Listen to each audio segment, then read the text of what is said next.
This podcast is part of the Planet Broadcasting Network. Visit planetbroadcasting.com for more podcasts from our great mates.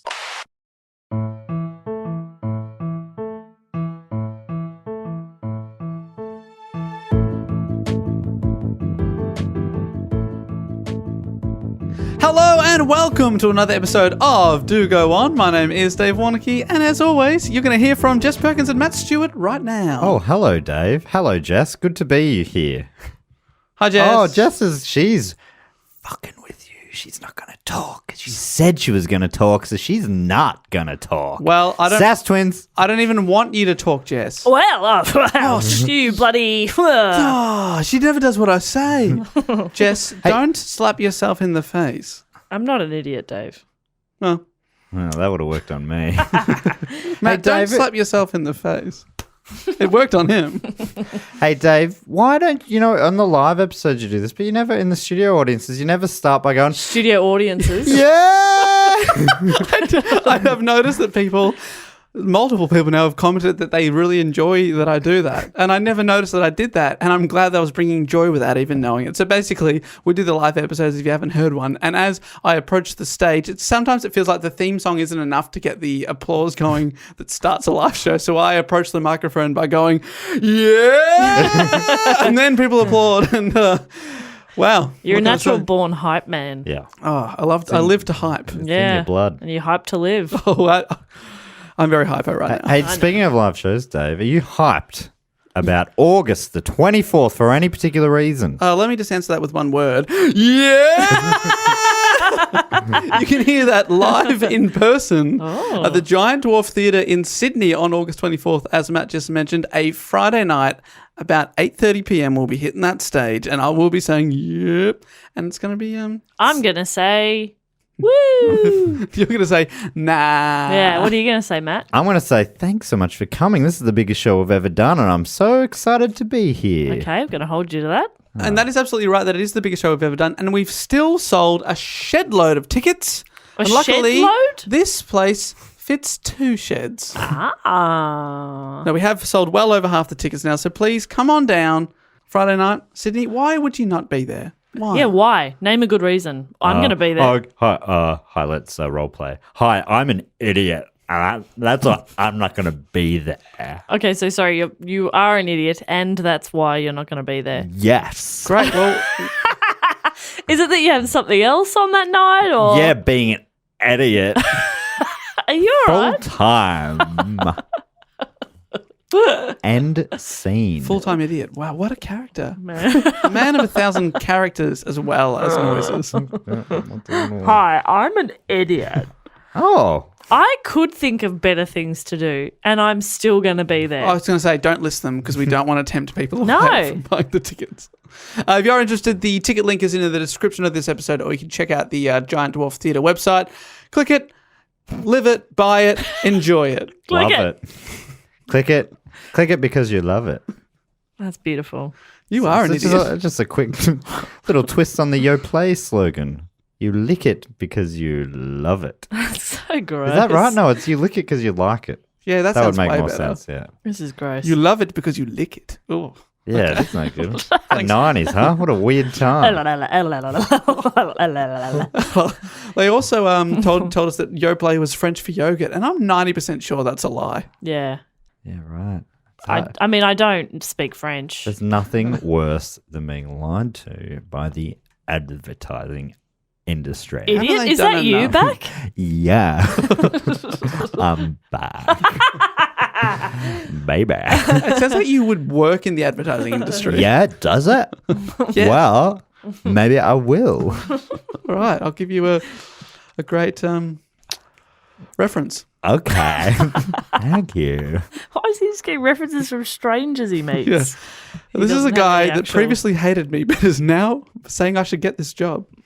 Anyway, shall we do this show? Yes, we should do this. Let me show. explain to you. Now, this is a show where one of the three of us is going to report on a topic to the other two. They don't know what it is, and it's me. It's me. That's going to report. That's going to The top. report. It's me. It's the top. Ick. Ick. And you're going to start by asking a question. And that question, Dave, tonight, I think I'm going to get Is. it. I'm going to get it. No, I Ooh. never get Dave's. He's a hard. Look, I've gone more open philosophical with this question. Fuck. That's So you I can need get it. very specific. Okay, so Jess, you want a specific question? Well, it is still No, it's open. fine, it's What fine. is the most terrifying transport? Ooh. Ooh. Boat. Airplane. It is an aeroplane. That's what I'm thinking of. Yeah. It's the Also, one I said airplane meaning seaplane, but I got it technically by saying airplane. Now I'm the idiot. Airplanes are I would have thought it would have been something like monster dog truck or something. Yeah, monster dog truck. And I wish you wouldn't say that when we just said we're flying to Sydney. I was about to say we've travelled interstate together, but I don't know if all three of us have ever been on the same flight. What the fuck is wrong with you? I think that might be because just like the president can't Yeah. travel with the vice president. And of the United original States. Big Bopper. But also, We don't want to fall for that again. We're Big not Bopper going up- famously died in a plane crash. we're not going to go up, the three of us together, to Sydney anyway. Great, good. It's not going to happen. Yeah, I'm flying up from Tassie because I got a gig down at Joker's. If you're there on the Wednesday before, whatever that date is, The you should go 20 down. Be the 22nd of August. 22nd of August. And if you're I'll- in Hobart, come see me at the Joker's Comedy Club. Nice. Nice. I think we'll all be separate on the way up. Maybe on the way back, we'll finally have the Holy Trinity on one airplane. Adorable. I can't handle it. Just One thinking full about row it. of do go on. And we can finally say, welcome to plane. It's a deep cut. Anyway, so your report's about aeroplane. Well, one specific aeroplane. Oh. And I'm sorry, Jess, this may put you off flying for a little bit. I'm literally flying. I'm flying to Sydney next weekend. Don't do that. Is it a ghost plane? Ooh, okay. I'm back on board if it is. I gasped within my gasp. My normal gasp did a mini gasp inside of it. Did you hear that? That was cool. Oh, that was cool. Double gasp. Ghost All gasp. right. What plane are you talking So this about? topic was suggested by Connor Wilson from Ireland. Connor is at Full Metal Fleece on Twitter. Go check him out. All right. So my topic is all about Juliane Koepcke. Have you ever heard of this No. name? No, is she an aeroplane? No, but she had a brush with an aeroplane in the 1970s. She had a brush with one. Oh yeah. That doesn't sound good at all. walking down the street, they just touch shoulders. No. So she brushed her braids with an airplane in the 1970s. She brushed braids. Yeah, it was the 70s, Jess. That would be It's a hard. different time. You weren't alive, Matt was. True. We were all doing it back then. Brushing braids. Brushing our braids. I Yeah. braided my beard. I brushed my braided beard back then. Mhm. Okay. Couldn't quite do another bee. Back then. Back then. All right. Shall we begin? Nah. Nah. This time, let's just finish there. Yeah. Come on, Dave. Just just- read out the link to the Wikipedia page and then we'll just head Oh, off. Dave's not a wiki boy. Jess Wiki boy. hasn't even heard. Have you heard of it, Dave? What is Wikiboy? Correct answer. Now, I'm just wondering about how much information to go in to give you with this. You're going to learn it all as we go. Here we go. I reckon it'll be fun that way. I say fun. Okay, on the morning of Christmas Eve, 1971. Is this an unsolved Christmas time mystery? No, Okay. 1971. in Lima, Peru. Great. The capital. You are Potentially. correct. Yes. 17-year-old Juliane Koepcke It's a good name. and her mother Maria, Koepcke. also Koepcke, were preparing to board a flight at the capital city's newly opened airport. You were right, man. Juliane, Is Koepcke pronounced cupcake in Australia? no, it's actually spelled Koepcke. And if I'm pronouncing that wrong, blame the guy on YouTube I watched pronounce it. Well done going to that. Thank you, guy Oh, on YouTube. yeah. I often Google word pronunciation. Yeah, because I'm going to say her name a lot of times. Yeah, We yeah. can just say Is- Juliana, reckon? Yeah, I'm going to. But I like basically. Koepcke. Oh, It me is making too. me hungry Koepcke's for a good cupcakes, name. though. I'm always hungry for cupcakes. Yeah, I'm, that's going, true. I'm going through a real red velvet phase at Yeah? the moment. Oh, man. Just like wherever I see them, I'm like, yeah, I've got to get me a cupcake. And I get them. Because I'm a strong, independent woman. I get what I want. What a lifestyle you live. Yeah. That is a great What a lifestyle. lifestyle. Yeah. I'm basically on a no sugar diet. That's stupid. You're an I hear idiot. that. No I hear sugar, it. no alcohol. No fun. No fun. That's No enjoyment. I'm eating Yep. cupcakes No whenever pleasure. I see them. I feel like a real fool. But I mean, look at these abs. Huh? You What? play baseball on these. Could play baseball Wow, on yeah, those abs. It's 4 spread out plates. Yeah. Man, I think you should get that checked. Huh. That doesn't look right. Nah, it's a field of dreams. Don't know why I said All right, baseball. sorry. Anyway, back to Peru in the 70s. Yes. Juliana had the day before graduated from high school in Peru and had attended her school prom. This all feels like lots of nice things happening. Oh, not another And one of it's these Christmas feel-good Eve. reports. Now, both her and her mother were flying home to spend Christmas with Juliana's father at the Jungle Research Station where the family lived and worked inside the Amazon rainforest. Wow. That sounds cool. Her father, Hans Wilhelm, What? what a name, What? or Hans Hans. Wilhelm, Hans Wilhelm. Koepcke. Wilhelm.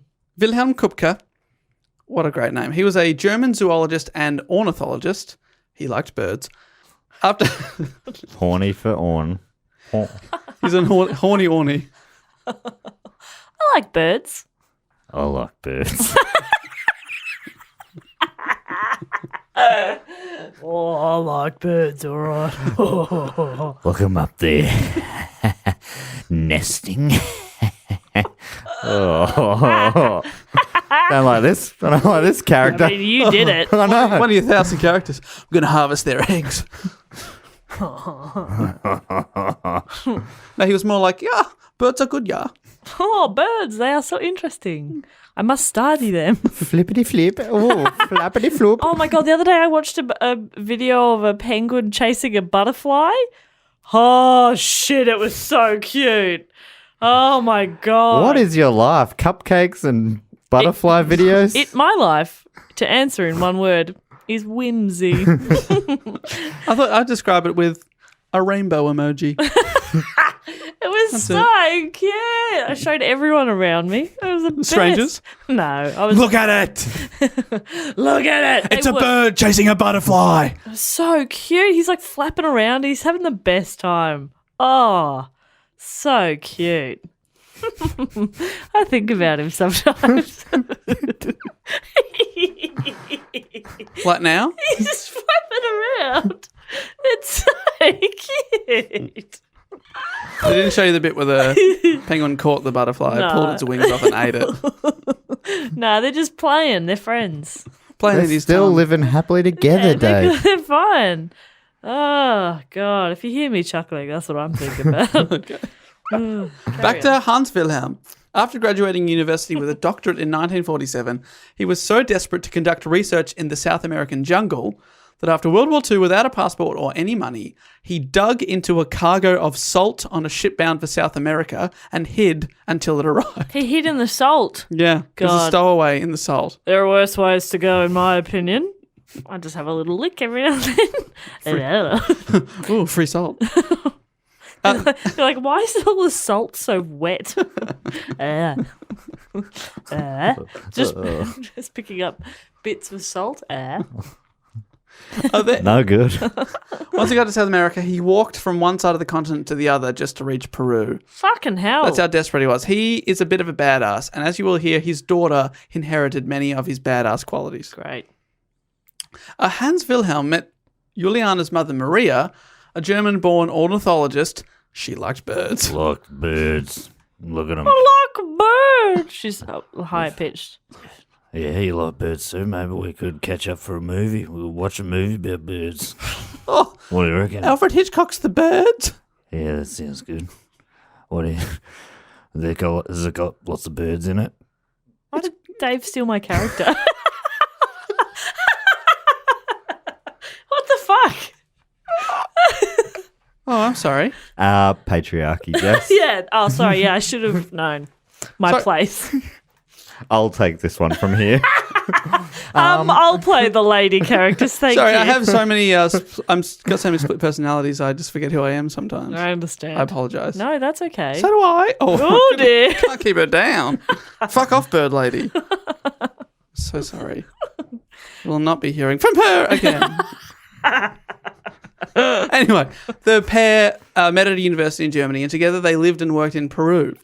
Maria was a department head for a university-affiliated natural history museum in Lima. Both of Juliana's parents are still highly regarded in their own fields, so they were totally a power couple. Oh, I love a power couple. Totally. Okay, quickly. Top 3 power couples. Beyonce and Jay-Z. Okay. Ovs. Bill and Melinda Gates. Okay. Well, they've given away more money to charity than any other couple in history. Oh, yeah, that's what we're talking about, charity. Okay. Dave doesn't get it. Kim and Kanye. Ovs. Sorry. And third, Sonny and Cher. So put your little hand in mine. It's a good song. It's really fun. It's a great song. Babe. Is that one? Yeah. I got you, babe. In 1954, Oh, sorry. in 1954, the power couple became a power trio. When They Juliana... adopted a bird. Oh, yeah. Oh, they love birds. But Juliana came along. She was born in 1954. Born in Germany, she moved with her parents to Peru and lived in a very simple hut with her family at the research station that they called Panguana. She adapted well to the lifestyle and even had a pet toucan, a type of bird.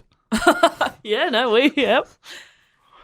Toucans are cute too. Oh, there's a photo of her with the toucan. It is so cute. What about, there used to be an icy pole called a toucan. Do you They remember were that? good. Yeah, and you could split them. Yeah, they were like two stuck together. So you'd split them and you'd share them with a mate. They were good. What a time to be alive. I know. Are toucans? Did you have those in the poor southwest Or or southeast, whatever you're from? we'd look through binoculars at you rich kids. Yeah, over and the your hill. You toucans. could almost taste it. We had single cans. There was no splitting. Yeah. They came pre-split Yep.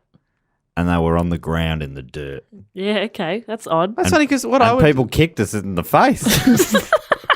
Seems like those are all odd things to have happened. Yeah, it's pretty tough. Yeah. Pretty tough. But I don't know about you, but what I did was I'd get my toucan, 2 sticks. I'd get one, throw it in the dirt, Yep. and then I'd kick a poor kid in the face. Yeah, me too. So, As was tradition. Matt, that may have worked out. Yeah. Sorry if we ever kicked you in the face. toucan, there's a toucan. Look, here's a shameless plug. Jess and I talked about a toucan in our episode of Primates, a podcast made in this very studio about primates from popular culture. And Jess and I talked about George of the Jungle. And without hearing all of your episodes, I'm going to say it's the greatest one. It was one of the most fun for sure. Maybe the most fun. Yeah. Obviously, I don't want to, shun anyone else in the room. Shun-nun-nun-nun. We can also hear a toucan on my podcast. Toucan play that game. And start a solo pod. So Hey, do you know the name of this toucan by any chance? Or you just know that she had a pet toucan? Joseph. Fuck off! Says here. I love animals with human names. Joey Toucan. He sounds like a mobster. Yeah. Hey, Joey Toucan. Like, Hey, hey, I'm Joey Toucan over here. I'm toucan here. That's great. Totally. I made that up. It wasn't You called did- Joseph. Ah, Joseph. it is Sorry. now. It is now. You went straight for Joseph. Yeah. His Great. real name was Trent. Trent the toucan. Trent. Wait, Trent. He's not coming back. She was at first homeschooled before attending a German-speaking school in Lima, the capital of Peru, as already mentioned. She also spoke Spanish, Great. Okay, so she conversed she's a with the triple locals as threat. well. Yeah, she's got a toucan, she's gone to Lima, and she speaks Spanish. Triple threat. She's amazing. When not at school, she spent a lot of her time mastering skills in the jungle, canoeing, and also caring for the animals. Oh. She was most at home amongst the wildlife of the dense and sprawling Amazon rainforest around her. She sounds like George of the Jungle. Only Yeah. can speak more than Broken English. Broken English. Yeah, she can speak fluent German and fluent Spanish. Possibly also broken English, I'm not sure. Yeah, probably. To George's level, probably. So back to Christmas Eve 1971, as I spoke about at the start. Juliana and her mother Maria were set to catch Lancer Flight 508 from Lima, Peru to Pucallpa in the Amazon rainforest. It was only a 1-hour flight. The airline, Lancer, had already had 2 aircraft lost in previous crashes. In Is that 1966, good? In 1966, a Lancer flight had crashed in Peru and all 49 people on board perished. Sorry, what year was that? 1966. Fucking Oh, hell. that is a very good year. Did you guys know that is the year the St Kilda Football Club won their one and only VFL premiership? I met someone for the first time the other day, and a group were talking about footy, and she said she was St Kilda fan, and she said, "Yeah, we've only won one premiership," and I went, 1966, and she went, "Oh, do you go for the States as well?" I was like, "No," No, name any year, I can tell you. but I hear about it constantly. So it's also the year that England won their one and only World Cup in the football soccer. Which still rings true. Still rings true. Yeah. Too soon, Dave. Only weeks Wounds, ago. That's going to take years before. Anyway, 1966, a plane crashed. Yes. Lancer. Then in 1970, less than 18 months before Juliana's flight, Lancer Flight 502 crashed, killing over 100 people. I reckon don't book flights with them. Only the co-pilot survived. So Oh, how convenient. It was an inside job for sure. His injector seat worked. Injector? quick, inject the heroin. This is going to be awful if I'm conscious. That actually sounds really handy. I mean, if you're going down on a Oh, plane, man, I would that's take- the time I'd if there try was- heroin. Yeah, that's the time I'd go straight to If meth. two oxygen masks dropped down and one was like laughing gas and one was oxygen, I'd grab the laughing gas. Oh, yeah. Just need to be calm. Or laughing. Yeah, like a maniac. Bit giggly. It's going to be giggly. We're going down. We're all going to die. So everyone knew Lancer had a terrible reputation, including the Koepckes, who were very wary of the airline, but they desperately wanted to be with their husband and father for Christmas. Every other flight was booked out. Her father asked them not to fly Lancer, but her mother said, "I think it will be okay." Oof, you don't want to say think. You don't want to think. Now, I cannot explain how dodgy this airline was, but I'm going to give it a shot. After the airline... It was BYO chair. Well, after the airlines... No, that's Ryanair. After the airline's second crash, an investigation discovered that the mechanics that looked after the plane's engines had previously only repaired motorcycle engines. Very good. They're similar. And some of the pilots didn't even have licenses. Okay. And to make things worse, they often carried more passengers than they were legally allowed to. Sure. So when the plane crashed, that meant more people died than had to. So Then had to. they're really Obviously, bad. this amount of people have to die. Yeah, but then we've killed extras. They also flew exclusively a type of plane called the Lockheed L-188 Electra. This type of plane was introduced in 1957, and over the next 50 years, 58 out of the 170 Electras would be written off because of crashes and other accidents. That's more than 1 in 3 of them crashed or had an Yeah. accident. That's messed And 2 up. out of 3 of theirs had already crashed. And since the 2 Lancer crashes, the airline only had 1 plane left. Wait, you said 2 out of 3. Oh, right. Not 2 out of 3 flights, but 2 out of the 3 planes they had. Yeah, so because they've only got 1, they've only, 2 Lancer crashes, they've only got 1 plane left for the whole airline now. That's incredible. So it had to do continuous round trips. What Just the a matter of fuck? time. Are they only flying? Do you reckon they're only flying from one place to another?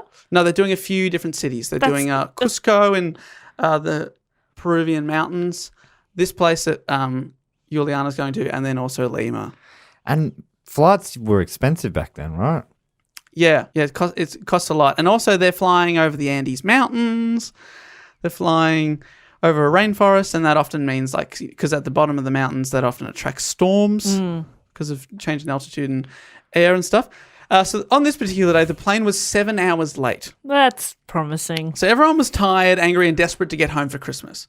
Because it was so late, the 2 flights after Juliana's were cancelled because the people had to wait for that plane to go to their place, then come back. So they just said, we're not going to be able to come back. Yeah. So her and her mother felt lucky and overjoyed because they were able to go home because they were on the one of the 3 flights that day that weren't cancelled. They were like, yeah.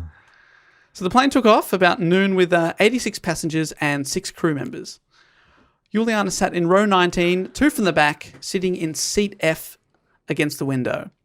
Her mother was in the middle seat, and a large Peruvian gentleman, in her own words, had the aisle seat, In her own words. and he immediately fell asleep. No, but mate, like if she has those words and if we know where she was sitting. She shouted it from the plane. Okay, I stand corrected. And, of course, people notice that kind of thing and write it down in their diaries, which are published many years later. Everything seemed normal for the first 25 minutes of the flight. Food came around and everything seemed pretty run-of-the-mill. Then when travelling at 21,000 feet, the plane entered heavy dark cloud. Juliana's mother was nervous, but Juliana herself didn't mind flying and didn't think anything of it. That was until 10 minutes later when the plane experienced severe turbulence. It was so bad that it was obvious to all that something was going horribly wrong. Overhead luggage compartments opened and baggage, packed with Christmas presents and Christmas cakes, showered the cabin. Not the cake. I know. Cake shower. There's a cake going everywhere. Yum. Yeah. Is that good or bad? I'm conflicted because that would be fun. Yeah. If Cake you had a funnel, shower. that'd be real perfect. You know, Just the icing. You got your mouth open. Yeah. Yum. For a second, I was imagining it like it was they were on like some sort of space shuttle, and you could like float around and get the cake. But gravity still applies here, people. Yeah. The luggage flew around them, and the passengers began to cry and scream out. Juliana held her mother's hand, but neither of them said a word. Then the lightning started, and it seemed to strike all around the plane. It was pitch black, and the lightning was the only thing that lit up the cabin. Juliana looked out the window and saw an incredibly bright light hit one of the engines and heard her mother scream, "That is the end. It's all over." There's a lot of first-hand accounts here, Jess. Yeah. I didn't pick that up, but that's... You always pick that up, though. Not this time. That's got to be good news. It's got to be good. Unless there was a big audio recorder. That would be the last word she ever heard her mother say. Oh. Although it is not uncommon for engines to be hit by lightning. Because she went deaf Oh, thank God. and lived a very normal life. Right, Well, Dave? I can't confirm nor deny, as I often won't commit to either. Dave. Although it's not uncommon for engines to be hit by lightning, the Electra aircraft they were on wasn't built for flying in heavy turbulence due to its very rigid wings. So Sounds this like a piece of shit plane. it's a piece of shit run by a piece of shit airline. Fucking hell. They're still around, I assume. We'll talk about that. Oh, no. The plane, did I tell you who we booked to go to Sydney with? No, Dave. Just because they were cheap. Yeah, we're flying via the Lima. jungle. It's a 19-hour round trip. Even that would be quick. The plane went up and then into a heavy nosedive. Oh, no. As the passengers began to scream in terror. It was pitch black at this point. They were falling into darkness, and then the plane began to loudly disintegrate around them. Suddenly, for Juliana, the noise stopped, replaced by wind flying past her ears. She had momentarily passed out, but when she came to, she realized she was outside of the plane. What? She was flying through the air in a freefall, still strapped to a row of 3 seats. Her mother and the man sitting next to them had both been ejected, and she was all alone. As she fell, Juliana could see the green jungle canopy below spinning towards her. She described it as being like broccoli. She described it. Again, she yelled it really loud. To a reporter on the ground. It looks like broccoli! They're like, she is not okay. You're right up there, kid? Broccoli everywhere! Say it again. My recorder wasn't on.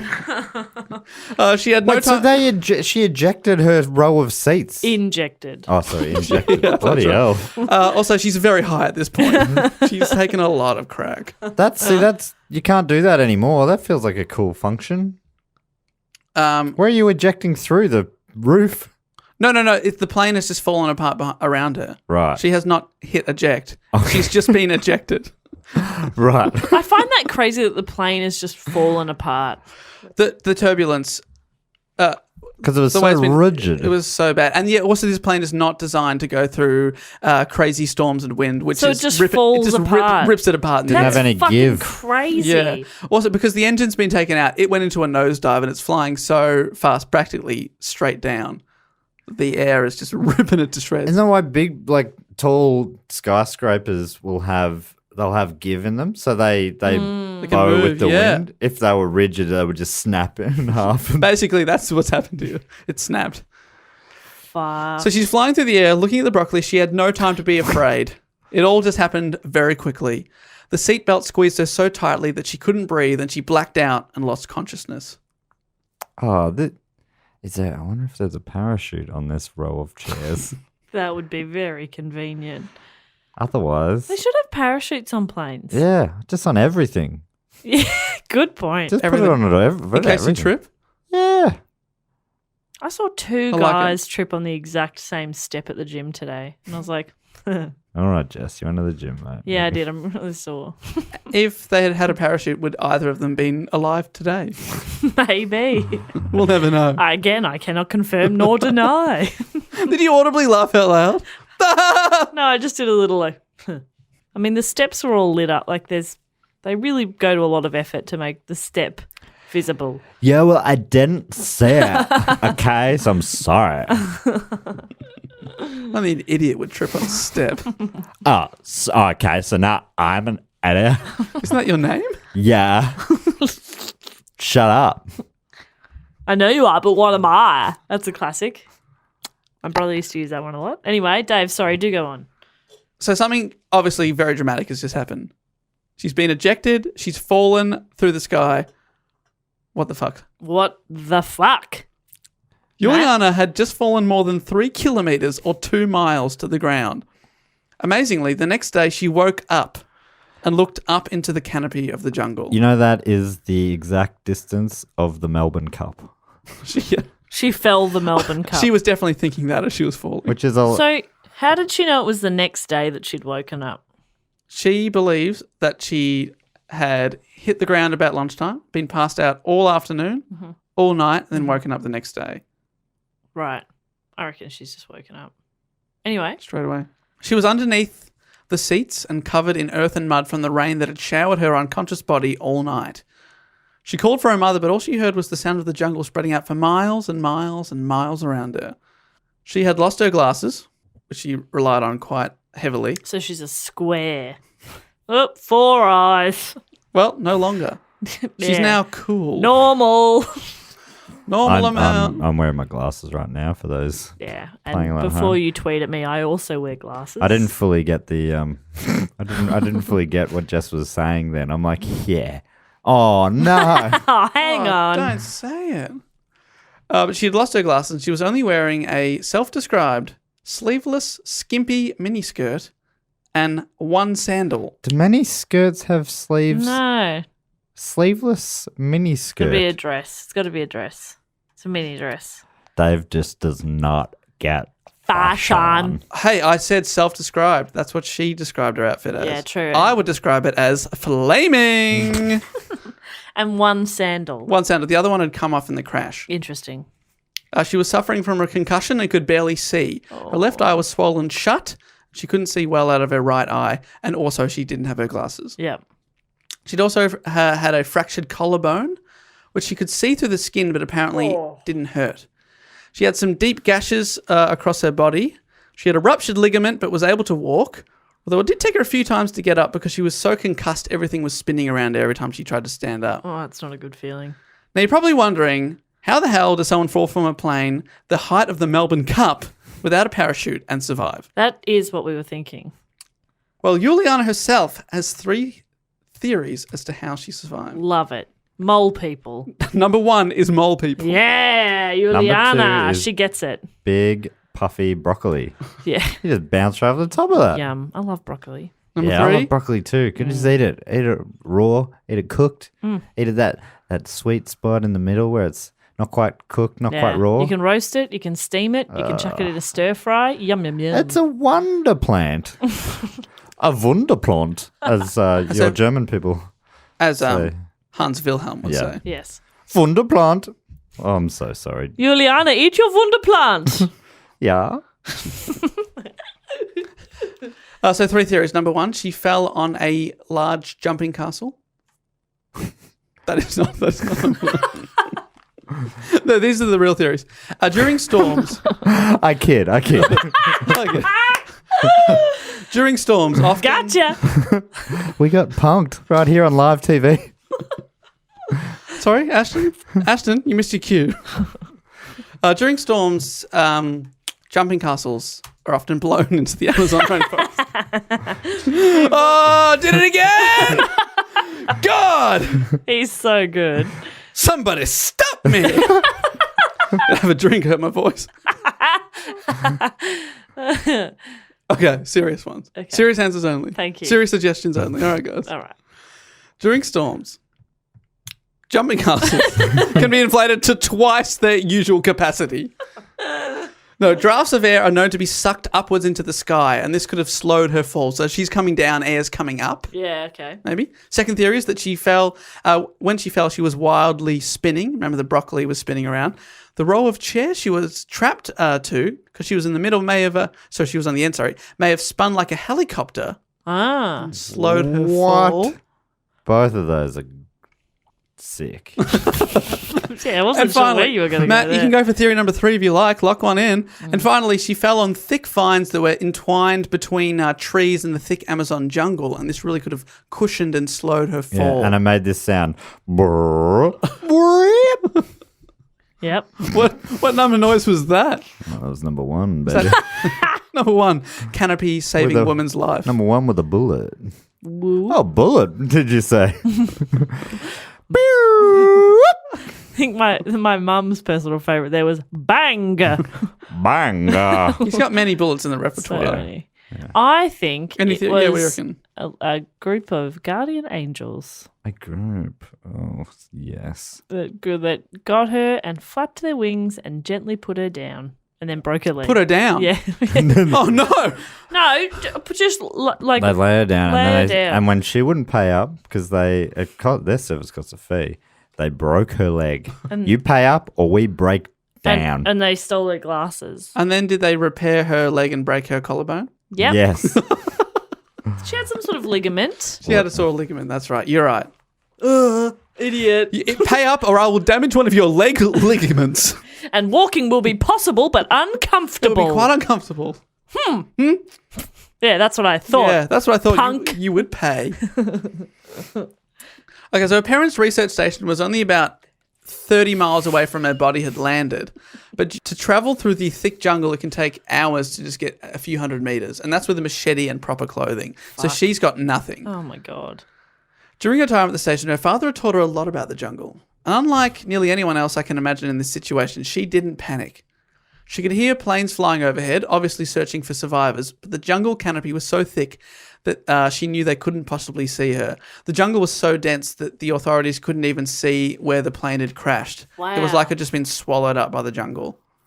Usually there's like a flaming wreckage somewhere and they can be like, there it is, there's bits of it, but they couldn't see it. Wow, that's kind of cool. Yeah.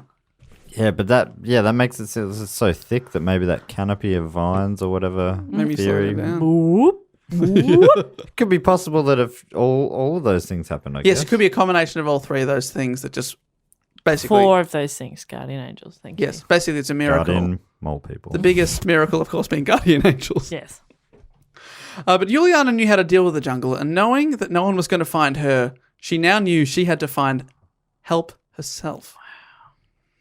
She remembered that when she was a young girl, an American man had gotten into trouble on a hike into the Sierra Mountains, not far from her family's research station. The American had accidentally shot himself in the leg, and his group sent one of the members to go get help. However, he soon became lost in the jungle, the guy looking for help. Luckily, he found a small river, and knowing that most of the time small streams usually lead to larger rivers, and if you follow a large river, you'll usually come across civilization. Sure. He did this and eventually 2 days later found his way to Juliana's family's research station. Wow. And they were all rescued.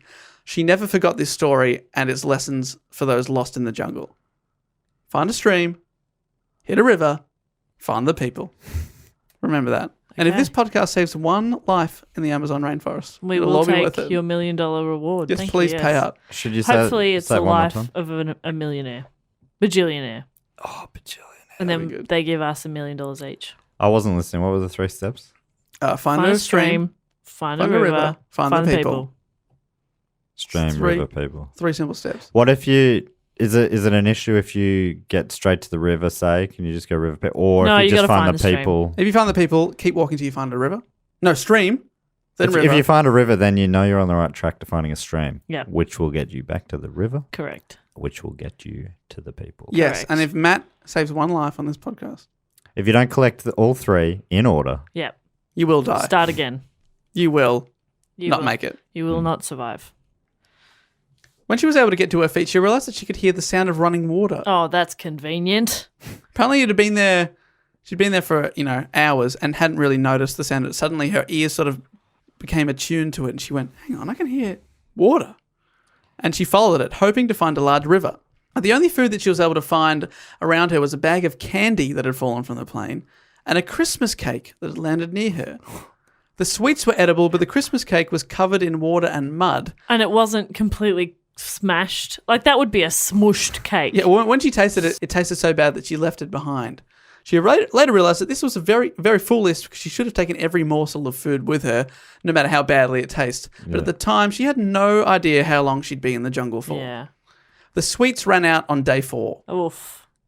So she rationed them. She's clever. Yeah, I could never do that with sweets. Imagine living on sweets as well. Yeah. Oh, that would be gross. Like, that's the only food you're getting. It would make your stomach feel It would be great. weird. Yeah. So she began to walk through the jungle, and in all her time throughout this, she only came across other people from the plane once. That's how spread out everything was. 4 days after waking up in the jungle, she heard the noise of a landing king vulture. She knew they only land when there was a lot of meat available, and instantly knew it was landing to eat a dead body. Oh, wow. So she knew she was... She knew, because her parents love birds. Yeah, she knows a lot about birds. King vultures. So she knows what a king vulture is. I'd never heard a king vulture. Yeah. They're the ones with those sort of fluffy neck. No, they're the ones with a crown. Really? And a cape. So you got to be, it's full born into it royalty. Yeah, Yeah, for sure. yeah. You And gotta bow. Jess and I would respect that, but you wouldn't. Nah, fuck the queen. Or the king. King vulture. That's what they are. Royal family, bloody vultures. Yeah. Yeah, the king of all vultures. So she heard this vulture. She soon came across 3 bodies still strapped to their chairs. They'd hit the ground so hard that Juliana could only see feet sticking out from where they made impact with the earth. Obviously, whatever made her survive hadn't happened to these people. Yeah. They just smashed into the ground, as you would expect anything that falls 2 miles from the sky. It's just gross and awful. She wanted to make sure that none of the bodies was her mother, Oh my God. despite the fact that later realising, why would her mother have changed seats midair? Yeah. But she still, at the time, thought, I've got to check. So she grabbed a stick and turned one of the body's feet over. It was a woman, but her toenails were painted, something that her mother never did. So she was satisfied it was a different person. She felt relieved and at the same time guilty for feeling relieved about someone else dying. What a strange feeling. No, it would be. But yeah, that's fair. She followed the stream and reached a large river, but was disappointed to realise that this river was not navigable and therefore she wouldn't quickly find people along it. It was really windy and it just didn't look like people would live along there. She had to continue to follow it downstream. She swam, waded and floated through the now deeper water of this large river, often seeing crocodiles in groups of 2 or 3. Shit. Oh, I know. I just got my blood pumping. Imagine that. Imagine surviving all that to get done by a crocodile. So they'd just be sitting along the banks and all dive into the water towards her when they saw her. Most people would flee into the jungle at this point.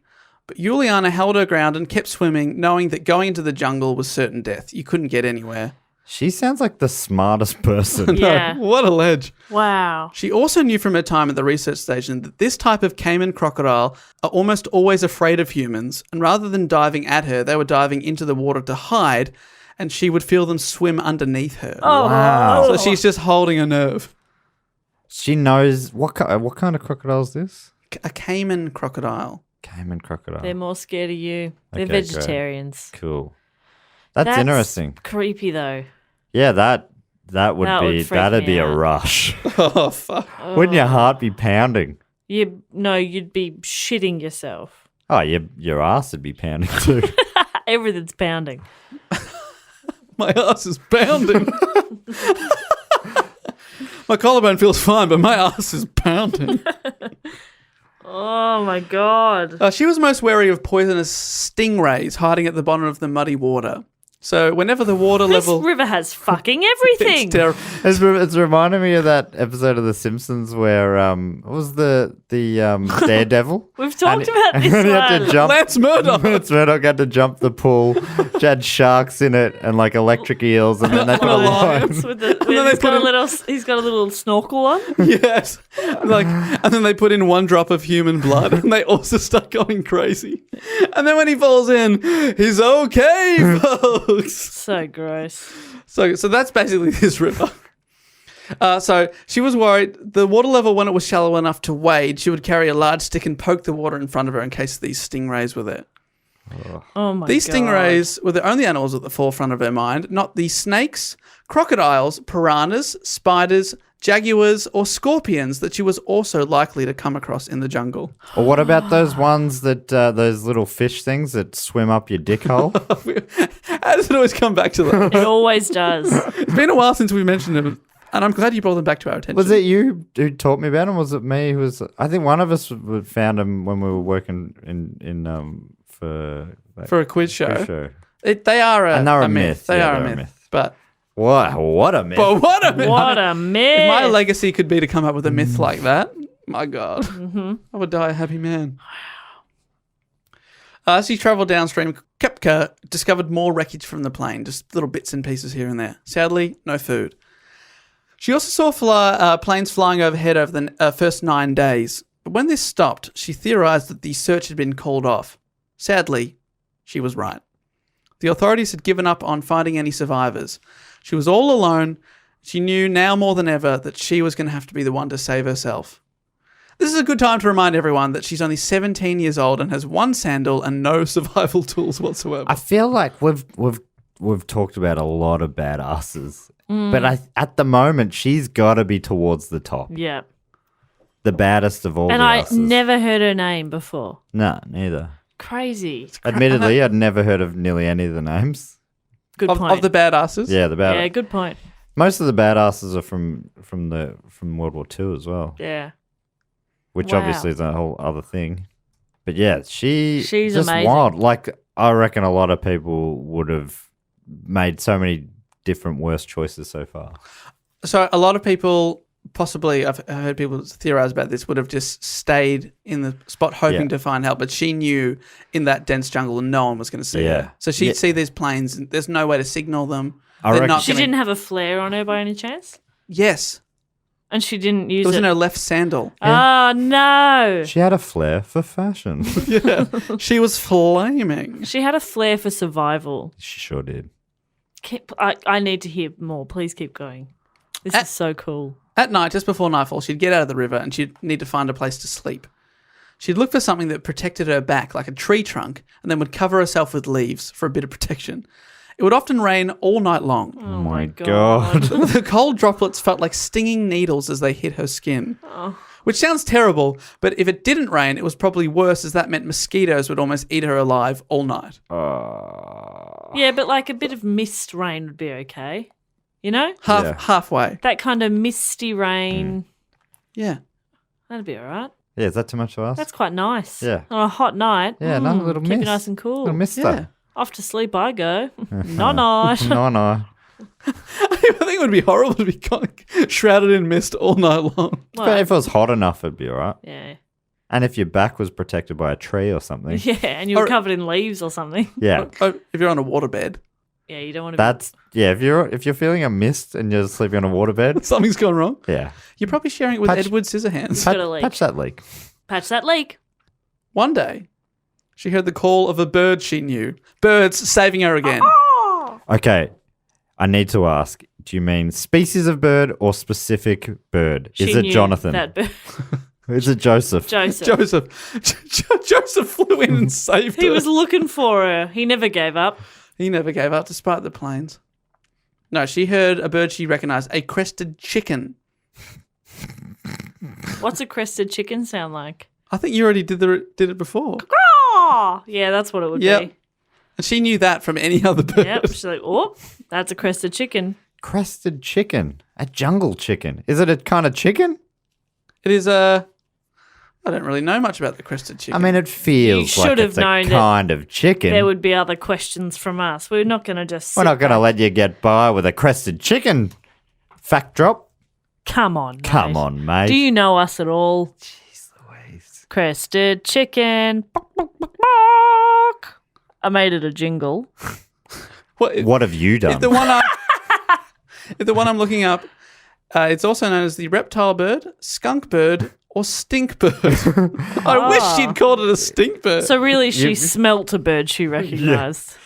You gave it the friendliest of the names. Oh, stink bird. Crested chicken sounds almost like majestic. Delicious. Majestically delicious. I want to know why Stink it's- bird, on why the is other it called hand. a stink bird. There's also a skunk bird, so maybe it gives off some kind of stench like a skunk does. That's maybe. my guess. I mean, skunk makes you think that, not stink. I mean, stink's even more directly. Yeah, good point. Hey, check out the stink birds over here. Oi, Morty! I found me a stink boyd. Do you mean a skunk boy? No, I mean a stink boyd. Are you talking about a crested chicken boy? Oh, Morty! End scene. Wow. Unhappy couple, I guess. Powerful. That's Yeah, powerful thank you. theatre. Powerful theatre. Yeah, thank you. I'm moved. So she heard the crested chicken, aka skunk, aka stinkbird. She knew that they lived along larger bodies of water. So when she heard their call, she knew she had to follow the sound of this to find a larger body of water. Larger than the river she's already in. Yeah. And hopefully, civilization. Wow. She found a long and winding river. A long and winding river. Dun, dun, dun, dun. This is my least that favorite of all the Beatles number ones. leads To Really, yeah. your door. I just can't get into it. Yeah. I just hear it and think, shit.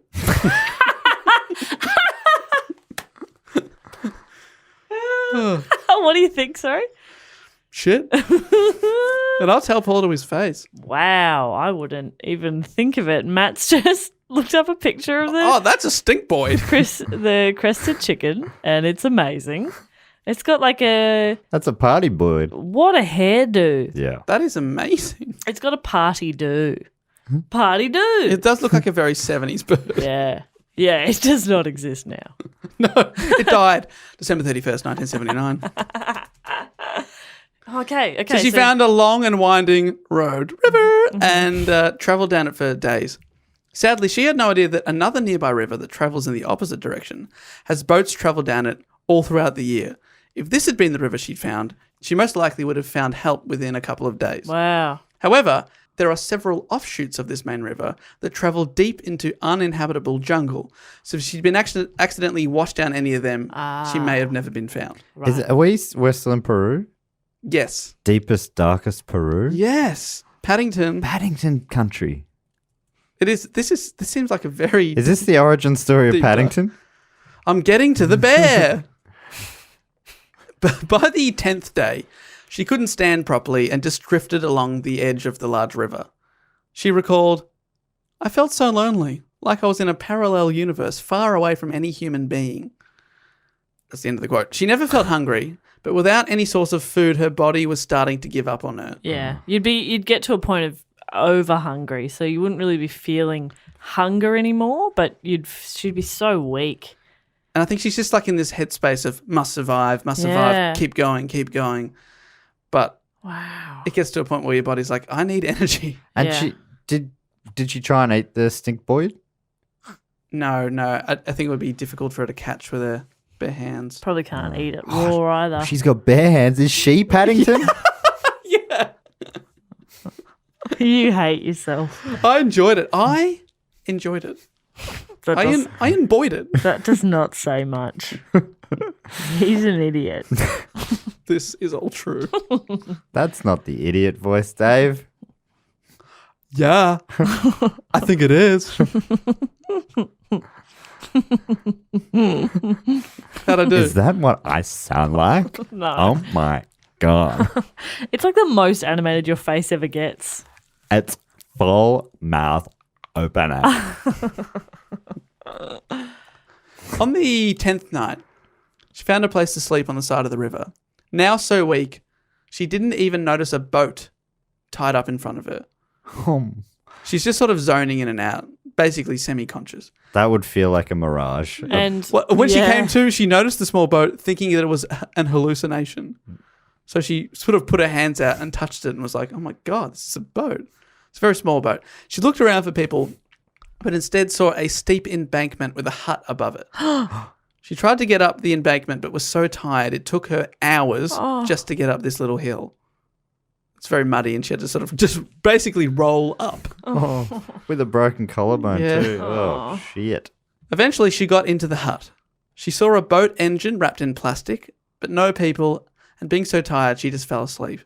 That's still what a sick. That would be the best sleep she's had in a while. Like, oh. One of her injuries was a gash in her arm. It was really deep, but it didn't bleed. So it's probably like a piece of metal or something had cut it deeply. It was so deep that a fly had laid its eggs in the wound. Oh, Damn it. Yuck. Maggots had hatched in there. Oh no! Yuck. Get out of here, maggots! They're 1 centimeter long Dave, shut up. 1 centimeter long maggots. inside the wound. Yuck. Heaps of them. Stop it. She was terrified that if she survived all this, she was going to lose her arm. She was going to lose her baby maggots.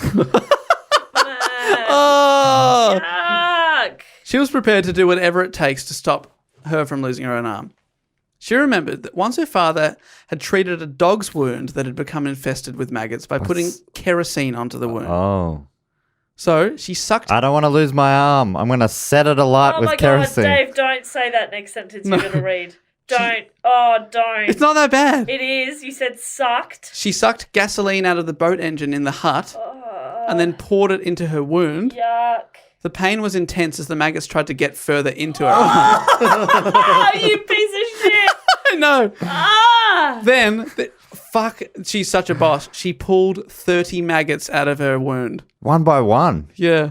Imagine how What much was that like would hurt. chopsticks or something? How was she doing it? Just getting in there. Just getting her whole hand in. Yeah. Wow. Pinching Probably a them couple out. of fingers in. She to be is honest. the biggest badass. She's such a... Oh my God, that's disgusting. Then when it was all over, she was proud of herself and went back to sleep. What a legend. Yeah. What happens now? The maggots are going like coast clear and they all jump Go back in. Jump back in. Oh, that's disgusting. No, that is. What's the kerosene do then? Survival. It like basically cleans the wound and kills the maggots. So she pulled out dead maggots. Yeah, so they're sort of drowning and it's sort of Okay. cleansing the wound. Yeah. I don't think it's the drowning. Otherwise, it could have just been water. Yeah. Well, I think I guess it's poisoning them. Okay. Yuck. Don't try to mollycoddle us, Dave. Yuck. We can take it. Oh no. Doesn't sound like we can. I can't. Should I go on or should we stop there? Go on. That was sick in nearly every. Every way. everything. way. Yeah, let's move on from that.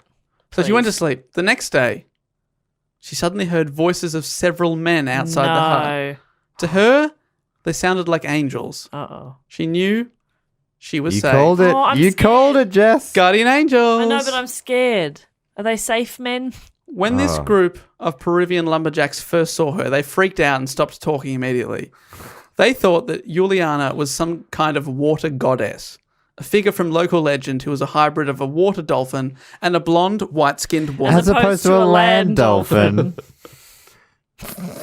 I may have taken out river dolphin, who knows? But when she spoke to them in Spanish and explained what had happened, they'd heard about the plane crash, obviously. They treated her wounds and gave her food. She rested up, and the next day, they started to take her back to civilization by boat, which took several hours. Oh, my God. Her eyes were so bloodshot by this point that the people she encountered along the way thought she was some kind of devil. Merged with a water dolphin. No, a land dolphin. Space dolphin. Space dolphin flying through the sky. I'm a space dolphin.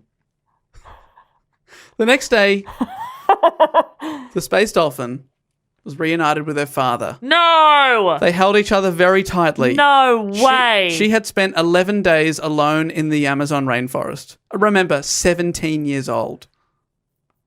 Oh, my God. Isn't this story just crazy? That's insane. She became known as the Miracle Girl and was hounded by Peruvian media and became world famous for her story of survival. One journalist was so desperate to get an interview that she pretended to be a nurse at the hospital. Oh my Wow. God, that's no good. That is unethical. She received hundreds of letters from people she'd never met before. Some of the letters were simply addressed, Juliana, Peru, but they all found her way to her. They knew who to give it She's to. like Cher now. She's the Juliana. So that's some great news there. Wow. Juliana and her father waited for news of what had happened to her mother. Yeah. On January 12th, news came that her mother's body had been found in the jungle. Alive. Sadly not. Though, I don't like this bit. Juliana later discovered in a letter written by her father that her mother also initially survived the crash, but was badly injured and couldn't move. So she may have died several days later, which was really awful for her, obviously, to think about. Why tell the dad that? Well, basically, he knew that because he had to identify the body. Right. And when he saw the body, because he's a man of science, he was like, if she's been gone for 2 weeks Right. in humid weather, she'd be really decomposed, but she looks quite fresh. So she was probably alive for a long time. Oh. I also read somewhere that they discovered that as many as 14 others may have survived the initial crash, but were unable to seek help and died awaiting rescue. So awful, I know. But that is like, it feels like that is almost what authorities would have told you to do. In something like that, stay close. Is that? I don't know. I have no idea I wouldn't now. know what to do. Normally, like if you get lost in the bush, they say stay put. My mum used to say that in the shopping centre. Yeah. If you get lost, stay put and I'll find you. Yeah. But Jess, she knew to survive, first you must find a stream, Yeah. then a river, then you find the people. Then you find a staff member at Target First, you and get say, Floating down the river, Target, help me. help! Can you please page my mum? Okay, what's your mum's name? I don't know. I'm 4. Just say mum. Mum. I haven't figured out her name yet. Mums have names. Mum, just page Mum, she'll know. I know. She knows I call her that. Sometimes I have to call Mum Annie now when we're out because if I go Mum, she doesn't turn around anymore. And I'm like, are you ashamed of me? Has she or... forgotten she's a mum? I don't know. Maybe. Been too long. Yeah, she's trying to forget. And I go, Annie. And then she turns. Oh, she turns all right. Mama. Mama. Bit of aftermath. Not surprisingly, after this third crash, Lancer Airlines ceased operating.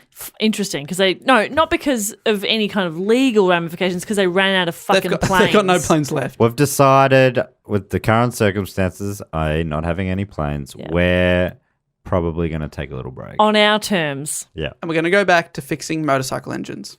That's crazy. Isn't it just absolutely crazy that airlines like that could exist? There are some crazy airlines all around. Do you know, the Libyan national airline is banned from most international airports. For example, you can't fly the Libyan air carrier to, say, London or something because a lot of the planes don't have lights. Isn't that just the national air carrier? Isn't that just crazy? I reckon you probably need them. Yeah. Oh, Do you reckon? Yeah, especially for night flights. Night flights. What about inside the plane? Inside the plane? No. Especially for night No flights. reading light. No. How will I read? You get a torch. Ah, well, that's One hard. per row. That's fine. Aww. Work it out amongst yourselves. I just hold it up on Like an angle. old school torch, like flame. I was imagining one of those camping ones that you have to wind. You wind for 20 minutes to get 2 minutes of light. I've never been camping. We can tell. Juliana initially returned to study in Lima, but journalists continued to hunt her, and her father suffered a panic attack, so sent her to live and study back in Germany, where she fully recovered from her injuries. Like her parents, she studied biology at the University of Kiel in Germany, graduating in 1980. She received a doctorate from Ludwig Maximilian University, great name, and returned to Peru to conduct research in mammalogy, specializing in bats. So she became a bat expert. Mammalogy. I love it. Brilliant. I don't know what that is. Oh, study of, if you see it written down, it's mammals. Ah, mammalogy. Got it. I was like, mammalogy. Yeah, no, it's a weird Being thing. a mum. Honestly, you see it written down, you're like, I know what that is. You say it I'm out an loud. expert in mum. Mammalogy. Got it. Oh, cool. Bats. Bats are her thing. In 2012, she published a memoir called When I Fell from the Sky. So for a long time, she didn't talk about it. Yeah. And she avoided the media, but she still does the occasional interview. As of a couple of years ago, she was the head librarian and deputy director of the Collection of Zoology in Munich, where she met her husband, who is an expert on wasps. Fuck yeah. Did she had a head library? Yeah. It's a library of heads. Huh.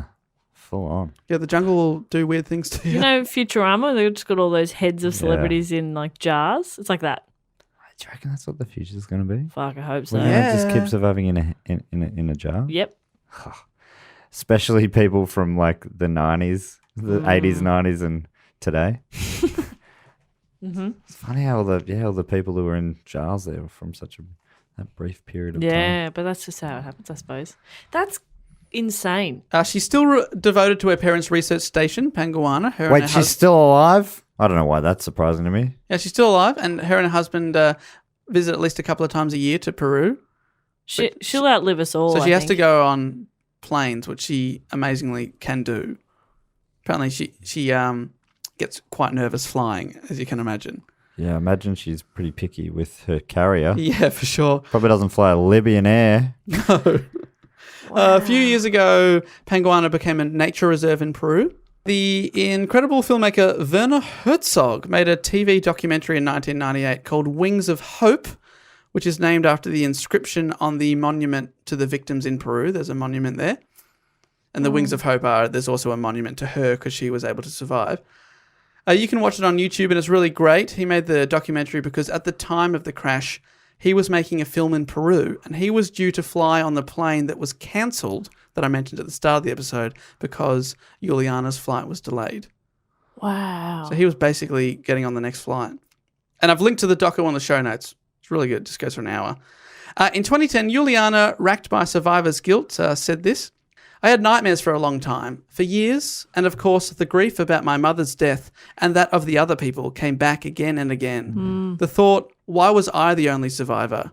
It haunts me. It always will. Yeah.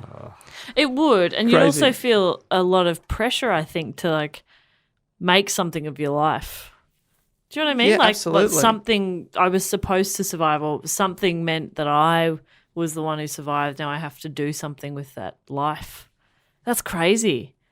That is amazing. And to think that other people survived for a bit and then didn't make it and she just kept going. That's incredible. I know. That is the end of the report, but she is must be in our Hall of Fame of badasses. Oh my Yeah. God, she's amazing.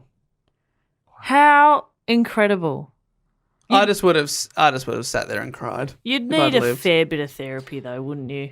Yeah, actually, she said the best therapy she had was, so in this documentary that Werner Herzog made, they go back, he flies her to Peru and then they go back into the jungle and she finds bits of the plane, which is still there. It's just the jungle's grown up around it and they've lifted up bits of the plane and it's got the marking still along it. Like Holy the shit. branding is still on the airline. It's so crazy. And she said that was probably the best therapy she ever did because she had to go back and relive it with her husband alongside her, sort of giving her moral support. And that was, she sort of had to confront those demons. That's incredible. Yeah. Wow. Dave, that was an amazing report. That's fantastic. Mate, Thank you was a so much. can we fantastic give him a report. little golfer's round of applause? And the topic suggested? Connor Wilson. I personally Wilson. had never heard of this story. No, neither. So I just went through the hat and I was trying to find varying ones. This was voted for by the Patreon people, I should say. And I'm glad. So basically I put 3 options in there and 2 of them were so neck and neck that they kept overtaking each other. And at some stage I just had to start writing a report. So I this was in front and they kept overtaking each other. But I hopefully the people that voted for this or the people that voted for the other one, which we will get to one day, were still satisfied with that. This week's fact, quote, or question. Oh, yes. Oh, coming in from one of our delightful Patreon supporters. Yes. So for those who don't know, if you're on the Sydney Scheinberg level on Patreon, you get to each week we take a different suggestion from someone in that group with a fact, a quote, or a question. And this week, it's a question. And this week it's from one of our oldest and greatest supporters, Mr. Richard Frederick Schubert III. Oh, the third. Oh, Trey, the third. No, we got it. Yeah, I mean, every little piece of that name is It's great. magnifique. Like, I don't know why you wouldn't give that to your child Yeah. because it's so good. What happens after the third? You don't hear of the fourths much. No, I mean, only in royalty, really. Right. Well, you will when, Oh, what hell? Richard Frederick Schubert. the 4th. Yeah, let us know. Are you planning to name one of your children after yourself? They also get to give themselves a title. In the past, we've had titles like the Unbestable Nester and also the most average American and the refreshments liaison officer, amongst others. But this week, Richard Frederick Schubert III, as if you'd even bother giving yourself a title, but he has. He's called himself the Caveman, which sounds like quite at the opposite end of the spectrum of what his name sounds like. And the Caveman this week has asked us the question, what are your guys' favourite books, novels, graphic novels, and why? That's a / So whatever you like. Do you want to hear his first before I go to you guys? Yeah. Give us some inspiration. He said, personally, I quite enjoy the Hellboy graphic novels. I absolutely love Mike Mignola's, the creator of Hellboy's, writing. His ability to combine elements of mythology, cosmic horror, and religion in such a cool and deep story really draws me in. If you guys haven't read any of the Hellboy books, or just any of Mike Mignola's works, I highly recommend them. Thank you so much, Caveman. Thank you. Thank you, Caveman, for the suggestion. I have heard that a bunch of times that Hellboy is a great graphic novel. This is going to be embarrassing to some, possibly surprising, possibly not. I've never read a graphic novel. Jess? Are you asking me if I have? Yeah. I have, because I studied literature at uni. So did I. Well, one of them was like a children's literature, and there was a graphic novel in that. Right. I don't remember what it was called. Oh, if you're talking picture books, sure. I've read a few of those. Spot Goes to College or whatever. Oh, That's yeah. probably not a real one. No, that's the good stuff. Richard Scarry's. As a kid, Oh, yeah. loved Richard Scarry's. That one where he went around the world. Forget whatever that one was. I think the books, my favorite book that I've read this year is a book called How I Escaped My Certain Fate by Stuart Lee, an English comedian. And a lot of people recommended him to me a lot. They're like, "Oh, you must like Stuart Lee." And I'm like, I know him, but I'm not really familiar with him. And I read this book and it was really great. He sort of, it was kind of like a little memoir, but it also included the transcripts from 3 of his festival shows, annotated. So he talked cool, about what yeah. it was just really fascinating book. So I really, that's probably the one that I've loved most recently. I like Stuart Lee. I once, when I was in the UK on a trip with my girlfriend, took her along to see Stuart Lee, and she hated it. Yeah, right. Really? Because he's like a comedian's comedian. Like a lot of, I'm like, my friends would kill to be here. And she was like this guy is so bad. So funny. It's like, I enjoyed it. Yeah, Wow. right. That's interesting. And you're still together. Yeah, amazing. Did you ever get into graphic novels? Are you a comic book kid?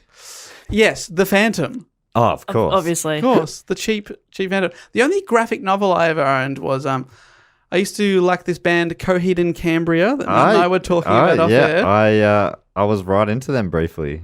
And I was also into them in high school, and basically they're like a concept band, and they sing about, well, a concept. Yeah, they're like It's too a hard to high concept emo band. Yeah, sort of. too hard to explain the concept, because even I don't really understand it. What they would do is they'd bring out comics that went along with the albums, but they did about 4 different series of. They'd be like, no, those comics, that's no longer canon. This is the new one. Buy this one. No. So, and then one of them was they did a graphic novel, and I loved it. It was great. But then they stopped that and said, no, we're going back to the comics, the graphic novel. That's not it anymore. Right. Yeah, but yeah, I've still got it somewhere at home. But that's really my only brush with the. What about novels in general? Yeah, favourite book. I reckon if I went back and read it now, I wouldn't be as impressed with it. But a very influential book on me was when I was in year 10, about 16. My mum, I believe, got me a copy of Fear and Loathing in Las Vegas, the Hunter S. Thompson classic. And I read that multiple times cover to cover, and I found it very inspiring because I didn't realize that you could write like that. Sort of, it's gonzo-style journalism. And all this crazy shit's happening, and he takes a lot of drugs, and it's just so wild. And I didn't realize that that's what a writer could do. Yeah. And it inspired me, and I was like, I want to Take lots of drugs. Yes. No, I want to cover the Mint 400, the motorcycle race. No, I want to be a rider is what I thought at the time. But and I haven't gone on to be a writer, so to speak, but I think it pushed me towards creative stuff. Yeah. So I still hold that novel dear. Wow, that's cool. Yeah. So I'd probably put that up there. How about you, JP? Comic book wise, Archie Comics Oh, was wow. about it. Sugar, sugar. Is that them? Dun, dun, dun. Is that the Archie band? I think that was the first cartoon band to have a number one hit. Yeah, I think that is the Archie band. Yeah, I think so. But I didn't really do much in terms of comics. The books that spring to mind are always books that I read as a teenager or into my early 20s. I think same as what you were saying there, Dave, is that they're like books that probably influenced me or hit home for me at that time. Yeah, sure. It came along at a developmental stage. Yeah, I think now I tend to let things wash over me a little bit more and books don't really hit me as much. But like the books that I think I read Looking for Ella Brandy like a dozen times. Whoa. And then Melina Marchetta also wrote On the Jellicoe Road, which is like amazing. Although I haven't reread it as an adult, so like late 20s. I want to reread it because I remember just being like blown away because it was like there was two stories happening at the same time and then it all ties together. And I was just like, whoa, this is amazing. And the characters are sad and they're not just perfect people. And it was sort of like the first time you could see it was an protagonist that I liked, but she had shit qualities. Like you could see things in her that were like a real person. I was like, you kind of suck at some things, but I'm still rooting for you. You know, that was kind of something as a teenager. Yeah. Well, that's a complicated character. Yeah, it was. That was cool. And then more recently, I've liked a few like memoirs. I was reading when I was on Roadshow a couple of years ago. I was reading Magda Sabansky's autobiography, Reckoning. And a few times I'd be reading in the back of the car and I just have to like put the book down and I was just staring out the window for a bit. Like it just kind of, I related to it a lot. And I was like, wow. You know that feeling? You're just like, I can't read this right now. I just had to stare out the window for a bit, feel some things. She's a great writer.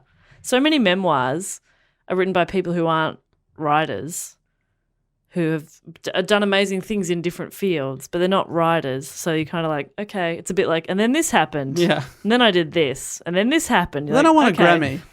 Yeah, but hers is like, whoa, she's a great writer. So yeah, that's my answer. I love it. I rambled, but we got there. Did you like that, Caveman? That was for you. He said he liked it.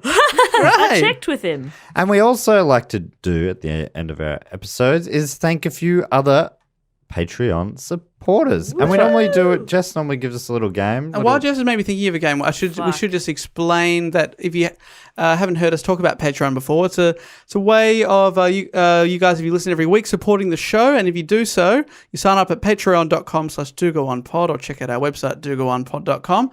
And you get to vote on topics to decide what the show talks about each week. You hear a little bit of gossip. Matt often has a little gossip column, if I could call it that, a newsletter type thing. Yeah, I would not call it that. It's a little catch-up. A little catch-up sesh. She gets shout-outs, which we're about to do now, and also 2 bonus episodes that no one else hears every single month. So if you want to check that out, it really helps the show, and we thank you for it. So, Jess, what are we going to do to thank these peeps? We're going to name the locations that they were trapped in but survived. Oh. Okay. So, geographical, so would we say Peru or would we say the Amazon? It could be anything. I love it. Dave, just before we do you want to apologise to someone who you butchered their name? Yes, we butcher people's names every week, so it's weird to apologise to single one out, Dave. Yeah, well, I'm going to do it because I felt so bad. So I recently received a tweet about 2 weeks ago. We thanked Amy Gibbed. Turns out that I had copy and pasted that name I fucking incorrectly. Thought so at the time. I was know, like, it's this so can't bad. be Gibbed. Your name is Amy Gibbs, and you are Dr. Amy Gibbs, and I apologise, and I would like to say thank you. Oh, maybe that's what you put the D in for, D for doctor. Yes. Gibbed. Yes, please. You've been Gibbed. You've been gibbed. Does that mean- She can't say Gibbs, can she? Does that mean treated? Yeah. Yeah. You walk out of the doctor's office, you've been gibbed. You've been gibbed. Yeah. Tell your friends. And she goes, hi, I've been Gibbed. And that's Dr. Gibbs off TV commercial. Yeah. So Let's hear from these happy Gibbed customers. do apologise. Got gibbed. Sorry, Amy. I'd love to thank this week, Dave and Jess, if I may. Please. Please. From Philadelphia in the Pennsylvania. fair state of Pennsylvania. Penn State, go Penguins. Andre. Penguins chasing butterflies? Go Pens. Chasing pucks, Jess. Cute. Chasing rings. So they get rings if they win. They get cups. Chasing the Stanley No, Cup. they often give rings in American sports. They probably do get a ring. Yeah, they for love that. it. I love a ring. It would be cool. I mean, it's something you can wear Yeah, on your fingers. as opposed to a medallion. Which is which goes in a cabinet. I think the rugby leagues definitely follows American sports more. I bet they've got rings here as well. But AFL, it's all medallions, medallions and cups. I'd love to thank Mr. Andre Rarig. Oh, I should say Mr., but Andre Rarig from Philadelphia, born and raised. And Yeah. survived, but was trapped in, but survived a playground. Where he spent most of his days. Yeah, chilling out, maxing, relaxing. What are we talking, like a slide situation? Yeah, no, There's a couple of guys. they closed the park and they locked the gate, and he was stuck there overnight, but they got out the next day. Wow. But it was harrowing. I'd love to do a report on that survival story. Yeah, I'd like you to do a report too. Andre Rarig is bona fide badass. His candy ran out on day 4. Uh, He was well and truly home by then. Just eating candy. And he went and got more candy. Yeah, he got more candy. He was at the shop. The day it ran out, he was actually in a candy shop. Worked out real well. Yeah, it was very convenient indeed. I'd also love to thank from Lancashire in Great Britain. Sorry for the World Cup loss. Tasha Hargraves. I love it's you're doing like a real ring announcer style. Yeah, it's fun. Intro. In the red corner with the wheels of steel. No, Wheels of Steel, okay. Jess is waving me off there. Uh, Tasha. I think she was lost in a Toyota dealership. okay. For Wheels how of long? Steel. For how long? 17 minutes. Whoa! They went out to lunch, but it was a quick lunch because they work hard at Toyota. I love it. Yeah. I have one of their cars. Oh, It's still going strong. hell yeah. It is an old car. Drive it into the ground. I will. Yeah. Wow. And Tasha survived. Harrowing. So brave. So brave. Couple of real, I had a couple of heroes to thank. May I thank some people? Yeah, Please. please do. I would like to thank from Hawke's Bay in New Zealand. Sorry. Amy Rainford. Oh. Rainford. So what is it's what they survived or what they escaped Where from? they were trapped. Where they were trapped. Nobody dies in this, though. Okay. Everyone survives. Amy Rainford. She was trapped in an icicle. I was thinking a glacier. Yeah. Yes. Great. She was frozen inside of it Wow. How long? for centuries. So she, Wow! she thawed out Austin Powers style. She was thawed out Austin Powers She had style. to She was piss thawed out for about- Encino Man style. She had to piss for 9 minutes. Remember that scene? I Yeah. thought that was so funny She when had I a was a kid. Swedish penis pump. That's not my bag, baby. Oh, some of it holds up, I swear. Thanks, Wow, Amy. I'm thank you, Amy. I'm glad you were thawed out from several centuries ago, and you've taken well to the podcast technology. Yeah, thank you, Amy. And I would also like to thank from Maple Valley. Oh, delicious. Wow. What's WA? Washington? Do we have this conversation every time? yeah, we do. Maple Valley. Michael Galvin. Oh, what a great... Jesus. I've never heard such great names as So the names good. we thank at the end of the show. That's a classic American name, isn't it? Michael Galvin. Galvin. Yes. Galvin. Please, galvanate me to you. Sorry, a little keen there, Michael. Yeah, back up. Michael was stuck inside Mount Rushmore. Wow, inside the heads. Yeah, The head library. inside one of the That's the mouths. big head library. Yeah. Like Richie Rich style. Yes. Stuck in a mouth. Which was actually, people don't know that, but that film was based on Dave's life, his childhood. Yes. He had a McDonald's. Our had a parents McDonald's. and we had a roller coaster machine. Roller coaster machine. It made roller coasters. Yeah. How do you think we got the fortune? Yeah, smart. They worked for it. Well, the people that maintained the machine worked for it. So- we paid them very little. Michael was trapped for 3 days, actually, Inside the heads. inside the mouth because he was injured. Which president's mouth was he But in? they LBJ. LBJ. Oh, he wasn't there. He's Nah. very small head. LBJ was the You know president that at the Lincoln- time that Michael was Yeah. trapped.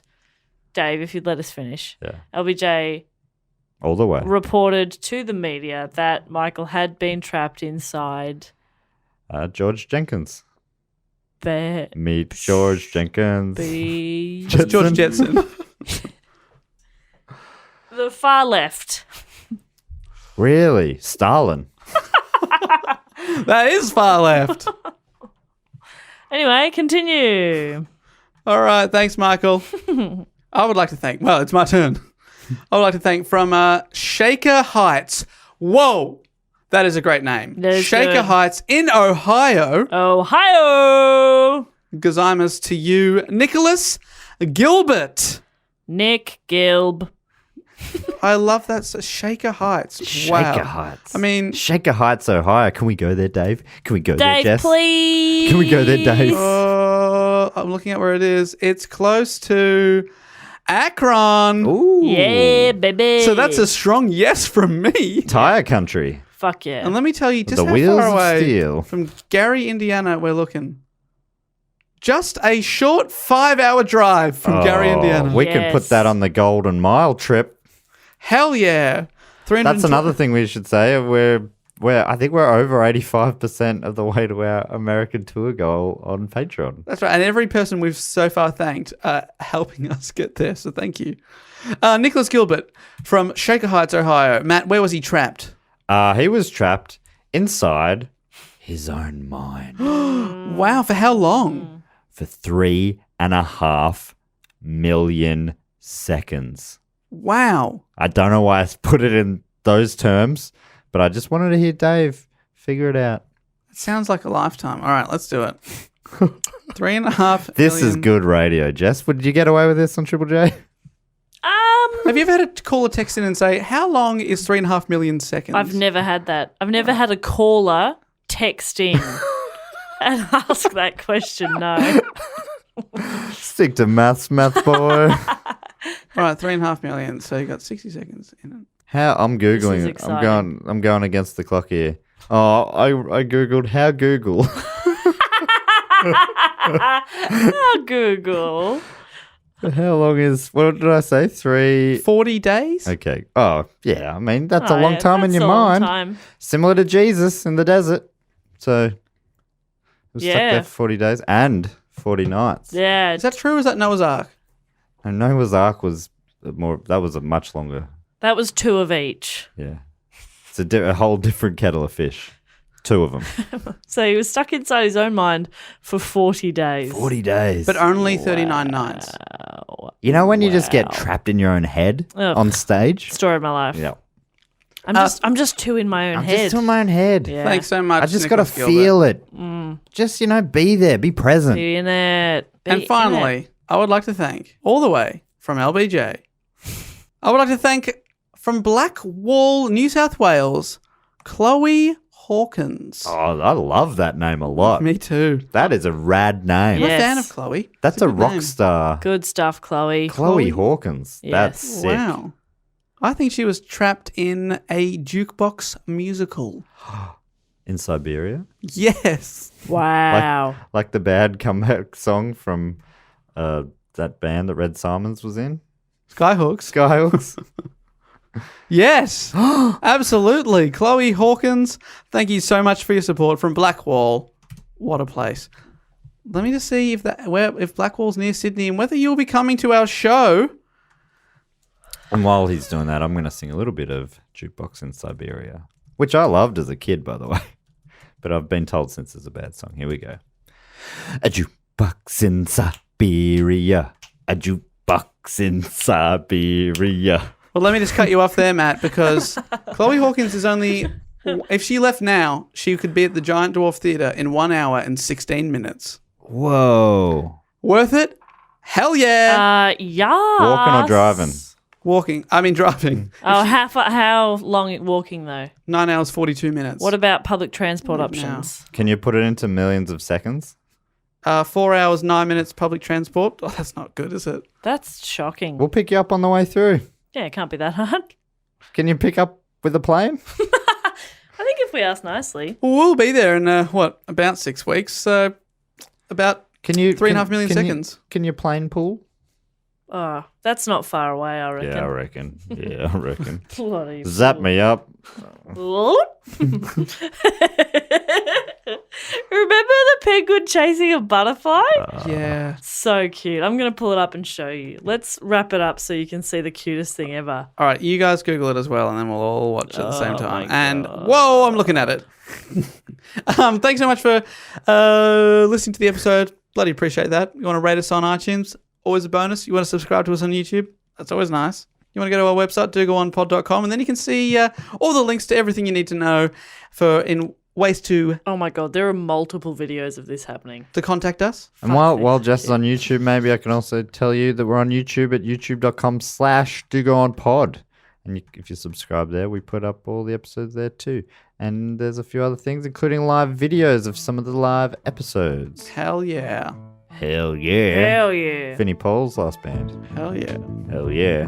Can I Right. get a hell yeah? Well, we got to go. Matt's getting that black tooth grin. But until next week, I will say thank you, and I will say goodbye. Later. Bye. A jukebox in Siberia. This podcast is part of the Planet Broadcasting Network. Visit planetbroadcasting.com for more podcasts from our great mates. I mean, if you want. It's up to you.